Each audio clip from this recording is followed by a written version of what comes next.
Good morning, dear students. Today we will discuss about our chapter 10 reproduction in animals. तो आज हम बात करेंगे रिप्रोडक्टिव फेज इन ह्यूमन के बारे में।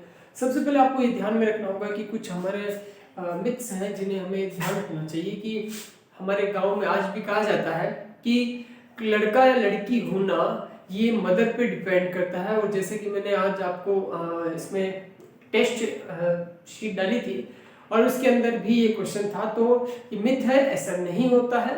ये पूरी तरह 100% डिपेंड होता है फादर पे। तो आज हम समझेंगे कि हमारी जो सेल्स होती है रिप्रोडक्टिव इन ह्यूमन पढ़ रहे हैं हम, तो ह्यूमंस के अंदर क्या होता है, ह्यूमन के अंदर क्या होता है कि कुछ 23 क्रोमोसोम्स होते हैं। क्या होते हैं? 23 देखिए 22 प्लस XY और 22 प्लस YY ये होते हैं फीमेल के अंदर और ये होते हैं फीमेल के अंदर। देखिए ये कहाँ होते हैं? तो हमारे पास जो हमारी सेल्स होती है उन सेल्स के अंदर बीच में जो हमारा सेंटर के ऊपर एक सेंट्रोइड होता है, यहाँ पर जीन्स होते हैं और उन जीन्स के ऊपर 23 पेयर्स क्रोमोसोम्स होते हैं। याद रखिएगा कि कोई भी animal species also including human, कोई भी स्पीसीज एनिमल स्पीसीज वो एक दूसरे से डिफरेंट है, तो वो इन्हीं क्रोमोसोम्स यानी जीन्स की वजह से है।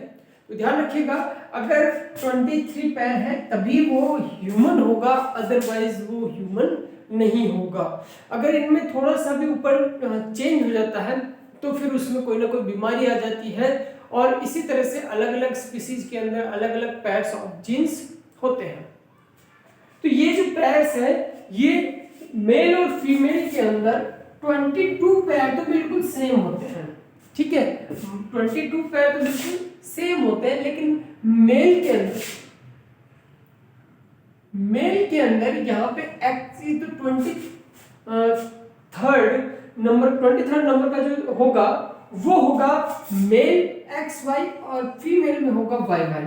तो होता क्या है कि जब भी यहाँ पर ये मेल होगा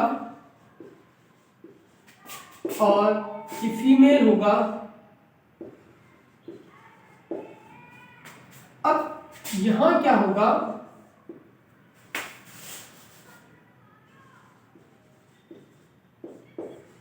यहां पर मेल के पास XY जब ये एक दूसरे के कांटेक्ट में आएंगे तो यहाँ पे ये जो पैर है ये एक दूसरे के टच में होंगे।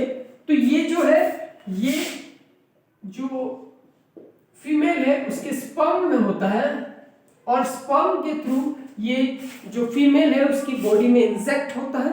और वहां पे इंजेक्ट होने के बाद जब फर्टिलाइजेशन होने की प्रोसेस होती है तब वहां होता क्या है, तो वहां होता क्या है, अगर ये जो है X जो होता है ये लड़की का साइन है यानी गर्ल्स, ये बॉयज बनता है। और Y जो है अगर दोनों X और Y, X बॉयज है और Y क्या होता है, गर्ल्स। मैं आपको भी पूरा समझाता हूं। देखिए जब यहां से इन दोनों के पैर्स बनेंगे तो हो सकता है कि यहां पे X के साथ ये Y, फिर X के साथ ये Y, फिर इस Y के साथ Y और इस Y के साथ फिर से Y। ये होता है कि XY के साथ क्या कंडीशन, या तो X के साथ ये Y या X के साथ ये Y या Y के साथ Y या Y के साथ। तो देखो ये जो डिफरेंट है ये तो होते हैं बॉयज कि XY अगर टाइप का है तो देखिए 50% चांस है कि बॉयज हो और 50% चांस है कि वो गर्ल हो। पहली बात तो ये कि 50% चांस है कि गर्ल होगी और 50% चांस है, प्रोबेबिलिटी है कि वो क्या होगा, बॉयज होगा, क्योंकि 4 में से 2 कंडीशन हमारे बॉयज की है और 4 में से 2 कंडीशन गर्ल्स की है। अब यहाँ पे आप समझिएगा कि डिपेंड किसके ऊपर हुआ, फीमेल के ऊपर, क्योंकि मेल के मेल डिपेंड जो हुआ वो मेल के ऊपर डिपेंड हुआ, फीमेल के ऊपर कोई भी डिपेंडेंस नहीं, क्योंकि फीमेल के पास तो दोनों ही क्या है, सेम है, सेम क्रोमोसोम। तो ये तो हमेशा वाई ही दे सकता है। अब देखिए जो फीमेल के पास जो एक्स वाई है, अगर फीमेल का एक्स इसके वाई के दोनों में से किसी के भी वाई के साथ कांटेक्ट में आएगा तो वहां पे बॉयज का बर्थ ही होगा। लेकिन अगर मेल का वाई किसी भी फीमेल के वाई के साथ, फीमेल तो हमेशा ही वाई ही देगा, डिपेंड करता है कि अगर मेल का एक्स इसके साथ जुड़ा तो वहां पे बॉयज बन जाएगा, और अगर वाई जुड़ा तो फीमेल के वाई के साथ मिलकर वो गर्ल्स बनाएगा। यानी एक्स कहां से आया ये बताता है कि वो बॉय होगा या गर्ल बेबी होगी। तो ये डिपेंड किस पे करता है, ये करता है मेल पे, यानी फादर पे डिपेंड करता है कि वो क्या होगा, क्योंकि फादर के पास ही है बॉय और गर्ल के क्रोमोसोम। अगर फादर के पास ही जो है ये जो बॉयज वाला एक्स वाला जो है ये अगर फीमेल के क्रोमोसोम के साथ एग्जैक्ट टच होगा तभी ये क्या बनेगा, बॉयज बनेगा, अदरवाइज वो गर्ल्स ही बनेगी। तो जो फीमेल है, जो मदर पेरेंट है, वो कहीं पे भी डिपेंड नहीं करता है कि वो गर्ल्स होगी या बॉयज होगा। डिपेंड किस पे करता है, मेल यानी फादर पे डिपेंड करता है, और कि उसके जो क्रोमोसोम्स है उनमें से अगर एक्स के साथ अगर ये मिलता है तो लड़का बन जाएगा, और वाई के साथ बनता है तो लड़की बन जाएगी। नहीं, एक गर्ल और एक बेबी का जन्म होगा। तो ये आप थोड़ा ध्यान से देखिए, फर्टिलाइज्ड एग बनेगा, रिप्रोडक्टिव हेल्थ। अब हम बात करेंगे न्यूट्रिशन नीड ऑफ एडोलेसेंट, कि क्या क्या नीड होती है हमें एडोलेसेंस में। देखिए बहुत इंपॉर्टेंट होता है कि आप जब 13 to 19 के अंदर हो, टीनेजर्स हो, और आपको अगर बैलेंस डाइट नहीं मिलती है तो आप दुबले पतले हो सकते हो, कई सारी बीमारियों से ग्रसित हो सकते हो, कुपोषण के शिकार हो सकते हो। तो इन चीजों में आपको क्या ध्यान रखनी है, सबसे इंपॉर्टेंट है कि इस प्रोसेस में आपको ये ध्यान रखना है कि आपको इस समय बहुत ज्यादा एनर्जी की जरूरत होती है, आपको प्रोटीन, विटामिन, कैल्शियम इनकी जरूरत होती है, क्योंकि आपको पता है कि इस समय आपकी जो बॉडी है वो ग्रो होगी, तो उसके लिए आपको एनर्जेटिक चीजें चाहिए। तो आपको प्रोटीन, कैल्शियम, इन सब चीजों की एक बैलेंस डाइट खानी है, क्योंकि 13 to 19 के बीच में ही आपको इनकी जरूरत ज्यादा पड़ेगी। तो इस समय हमें कैल्शियम वाला फूड ज्यादा लेना चाहिए, क्योंकि आपकी हड्डियां जो है लंबाई बढ़ती है, तो जो हड्डियां है, बोन्स है, वो बनती है, तो वहां पे भी आपको कहीं ना कहीं कैल्शियम की जरूरत पड़ती है।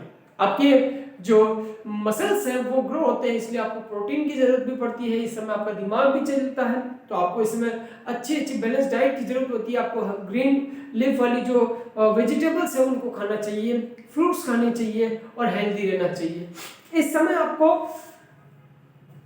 पर्सनल हाइजीन पर भी ध्यान देना चाहिए। पर्सनल हाइजीन का मतलब आपको पर डे नहाना चाहिए, नेल्स वगैरह टाइम पे कट करने चाहिए, आपके मतलब अपनी बॉडी को हमेशा साफ सुथरा रखना चाहिए।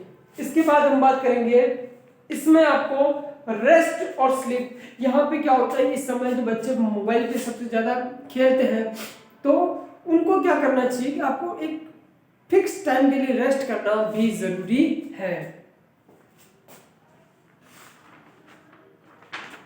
एक सबसे बड़ी बात होती है कि इस समय जो बच्चे होते हैं वो जो ड्रग्स लेने के आदी हो जाते हैं, गुटखे, बीड़ी, सिगरेट वगैरह इनके आदी हो जाते हैं, तो यही एक स्टेज है जिसमें बच्चा सीखता है। तो इस समय अगर कोई गलत अगर आपका फ्रेंड है जो कि ऐसे कुछ चीज़ें करता है, तो आपको कांटेक्ट में नहीं रहना है, क्योंकि ये चीज़ें धीरे धीरे स्टार्ट होती है और बाद में आपको उसका आदी बना सकती है। तो टीनेज में खास तौर पर आपको इसका ध्यान रखना चाहिए, क्योंकि यहीं से आपकी जो है वो लैंग्वेज, बॉडी लैंग्वेज, आपका रहन सहन वो दिखता है। और आपको ध्यान रखना है कि बिल्कुल जो ऐसे चीज़ें हैं तो ना आप करें ना उनको करने दें, और यही एक अच्छे फ्रेंड की निशानी होती है। कल हम इसके टेस्ट लेंगे, तो उसके अंदर मैं कुछ क्वेश्चंस आपको सेंड करूंगा, और उन्हीं क्वेश्चंस को आपको क्या करना है, अपनी नोटबुक में उतारना है और उन्हें अपनी नोटबुक में लिख के आपको यहाँ पे चेक करवाना है। ठीक है, थैंक यू।